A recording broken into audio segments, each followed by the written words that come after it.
Mundur. Kakang Semar aku ra wedi nampani jemparinge Dewa Srani arep ampuh sampean kalah. Mundur. Kakang Semar wani. Wantun. Apa kira-kira iso nadai jemparinge Dewa Srani? Kula niku kulino nadai.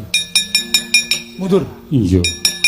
Mboten sakumut-umut kula tadane. Iya. Mangpresane ya sing ampuh ya apa ming Janaka tok. Semar nek pun ngenten iki ora wedi karo sapa-sapa. Arepa kula wis tuwek, arepa rambut kula werna loro. Ngiwa putih nengen ireng. Ning kula ora wedi ya lek paringe suwi.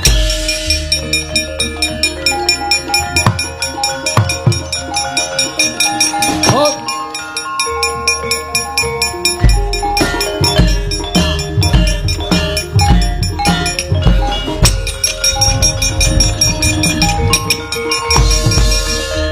Ngandel ora ana jemparing kok iso kibit-kibit kaya ngene.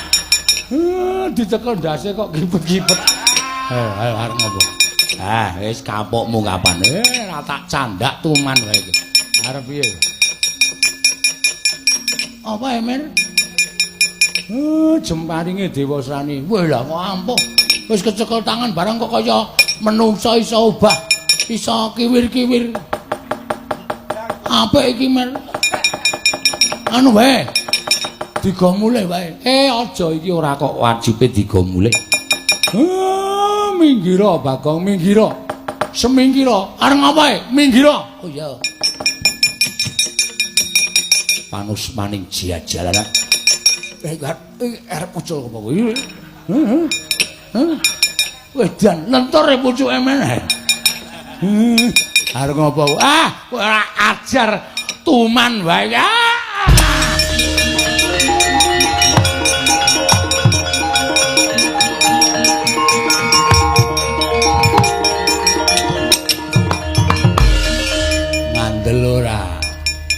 Mula kok jemparing iso obah dhewe.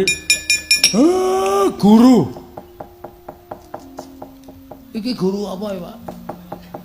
Bathara Guru. Wah, tak kira nek guru SD.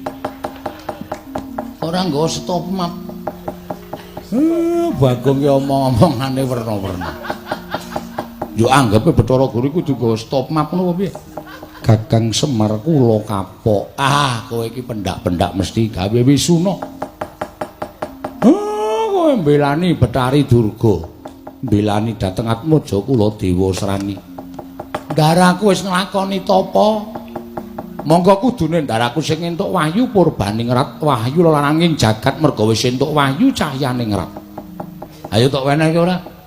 Ora tok wenehke aku ngamuk ning kayangan kowe tak ajar, tak ileng-ileng. Ning nek kowe menehke wahyu, tak wenehi pangapura keluputamu bali ning kayangan dadi ratu Dewa Kana. Inggih. Piye? Inggih, Kakang. Nggih piye? Inggih kula paringaken dhateng wayah kula pun Janaka. Aku tak dadi seksi.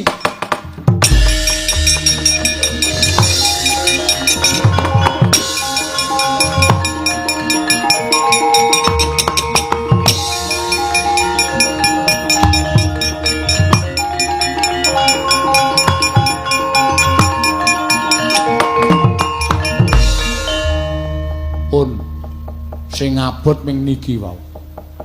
Liyane sepele. Iya. Ajeng mrawasa Dewa Srani napa mboten?